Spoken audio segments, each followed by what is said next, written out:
Marklin here with your video thought for the day. All right, have you been following the David versus Goliath story out of 1 Samuel 17? I started it on Wednesday. I did a little more on Thursday.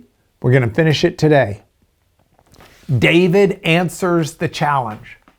Goliath, the monster big giant, has been taunting God by taunting God's people day after day after day.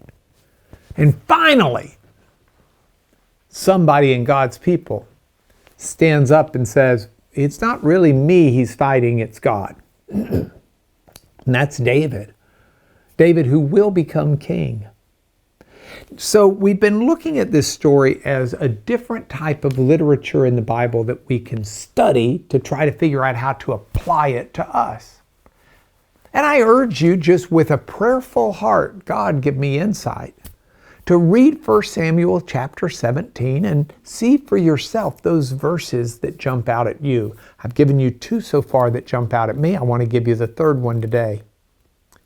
David says that he will fight, and the Philistine starts laughing. This is worth looking at in a little more detail. It's really a great story.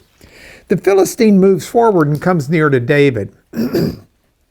When the Philistine looked and saw David, he disdained him. That's ancient dissing. He dissed David because he was just a kid, a youth. He's ruddy. He was a handsome youth, but he was a youth. And the Philistine said, am I a dog that you're going to fight me with sticks? You know, a stick might work to fight a dog off, but I'm not a dog, and this little boy isn't anything more than a stick. And the Philistine cursed David by his gods, the Philistines' gods. The Philistine said to David, come here, I'm going to give your flesh to the birds of the air and to the beasts of the field. I mean, that might have scared a lot of people. You know, George Foreman was a famous boxer. George Foreman says that he used to always try and stare down at any boxer that he was going to fight because he knew staring at them in the ring before the fight was a way to get them to cower in fear. He said if they looked down at their shoes, that they would cower in fear. I think he said that was true for everybody except Joe Frazier, and he didn't want Joe Frazier to look down because George Foreman said he might see my knees are shaking because he was scared of. Anyway, I digress. So he's mocking David. David said to the Philistine, so here's David's reply to the smack talk of Saul. Says, well, you come to me ready to fight, and you got a sword, and you got a spear, and you got a javelin. He was pretty weaponed up, that Goliath. David said, but I'm coming to you in the name of the Lord of hosts, the God of the army of Israel, whom you have defied. David was on mission. He was there as God's tool to do God's work. And Goliath had been taunting God and defying God. And God was going to use David to fix it. That's a pretty good reply. Then David says, this day the Lord will deliver you into my hand. I'm going to strike you down and I'm going to cut your head off.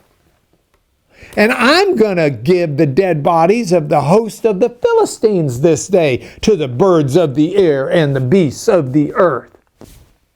Pretty good responsive taunt. And then he says, there's a reason why I'm going to do it. Not for personal glory and not for the Israelites. I'm going to do it that all the earth may know that there's a God in Israel. And that everybody watching will know that the Lord doesn't save with a sword and a spear. This battle is the Lord's, and He's going to give you into our hands. That's how people are going to know it. So when the Philistine arose and came and drew near to meet David, you can just see him coming, bulking.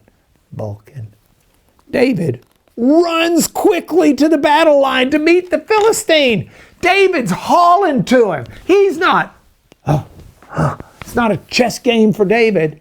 He's got God on his side. He goes running into the battle. He puts his hand in his bag. He takes out a stone. He slings it and he strikes the Philistine on the forehead. The stone sinks into the forehead and he falls to his face on the ground.